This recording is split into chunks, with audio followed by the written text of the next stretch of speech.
Honorable Chairman, sir, I wholeheartedly thank you for giving me this opportunity to speak on this historic moment where we are redefining the history of Andhra Pradesh. It is a historic day not only for me or 5 crore people of Andhra Pradesh, but for the entire Telugu community who is staying inside the country and outside the country also. And I am a proud man. It is a very emotional moment for me. And it is emotional not only because it is a subject where we are talking about the capital and giving a clarity to the state of Andhra Pradesh, but this redefines the pride, this redefines the faith, this redefines the consciousness of the country it has on its democracy, on the leadership, and the whole political system also, sir. And this is something which has much stronger repercussions than looking at it as simply or merely regarding a subject of a state and its capital, sir. And when I talk about the historic moment, we also have to understand why this bill has been brought in the first place. We have to look into the history also a little bit. And when we talk about the history of Andhra Pradesh, sir, it is one of the most prosperous states in the country, one of the most diversified and one of the most forward-looking countries, most entrepreneurial states with one of the best people, talented people in the country. And when this state was bifurcated in the year 2024, as the witness of this parliament itself, for the first time in history, a new state has been created with the capital and the whole state has been left out without the capital. And that is where the problem started, sir. We were not against the bifurcation, but then the way that it was done. And now, honorable senior member who has spoken before me should also understand that many of the issues which we are talking about today was done because of the way in which it was bifurcated. It is not the first time that a state has been bifurcated in this country. Under the visionary leadership of previous Prime Minister Atal Bihari Vajpayee ji, 3 states have been created, but none of the states had any kind of problem. There was no agitation at all. Then why now? Why for Andhra Pradesh? And it was at that time when the state was created, then it was Andhra which was left out without the capital. It was Andhra which had 16,000 crore revenue deficit in the state. And it was Andhra which was left clueless on what is going to happen in the future. It was left blindsided. It was left right on the streets of this country. And that was when all of the Telugu people, all of the Andhra people, the 5 crore people looked at one man with hope. And that man, I have to take his name, sir, is the Honorable Chief Minister of Andhra Pradesh, Nara Chandrababu Naidu garu. And that was the only hope we had left in the Telugu people, in Andhra people. And he created the aspiration for Telugus. And he created the conviction. With conviction, he created the vision for Andhra people. He said, yes, life is full of challenges. Sometimes things happen the way we want it. Sometimes they don't happen the way we want it. But he always stood for one mantra. Every crisis gives us an opportunity. And I have come into politics at a very young age, sir. I've lost my father.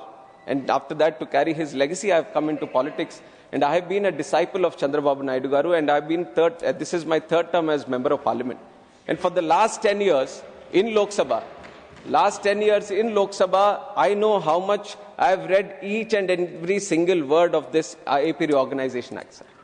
Any bill that you bring into the parliament, I was trying to connect it to the AP Reorganization Act and trying to put it into the everyone's notice, right from the government to every member of this house.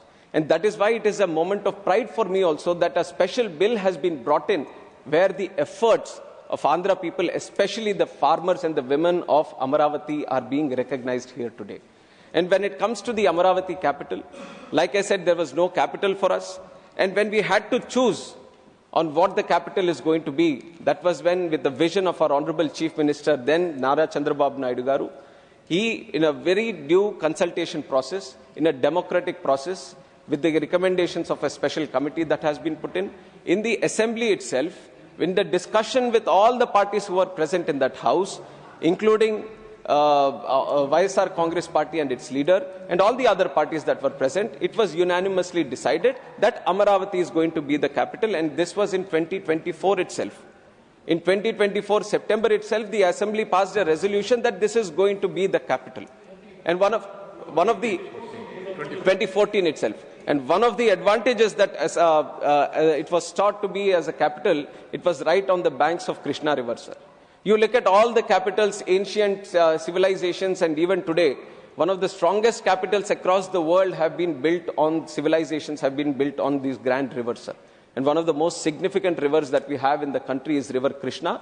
And it was thought that on the banks of river Krishna, we are going to build this grand capital, which is not only going to serve the people of Andhra Pradesh, but it is going to be an iconic and world-class capital where the whole country and the whole world will be proud to come and invest there or to be living in there.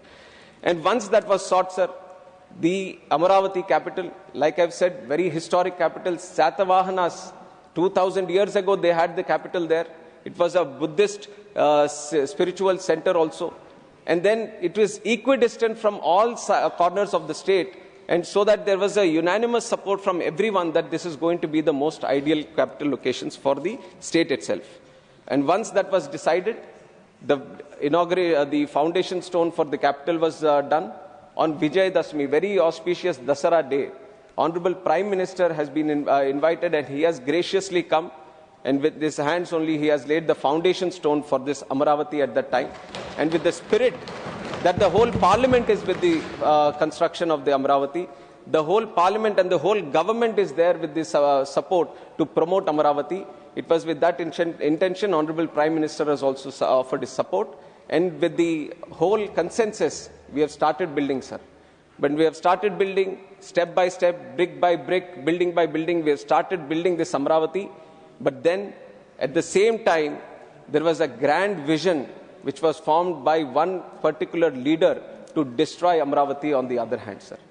And it was during the 2019 elections. When the elections, there was a change in government in the whole state of Andhra Pradesh. It was then the real problem for not only Amaravati, but the real problem for the whole state of Andhra Pradesh happened, sir. That 5 years, 2019 to 2024, the government that was ruling Andhra Pradesh, it was one of the darkest times. It was one of the darkest times Andhra Pradesh has gone through, sir.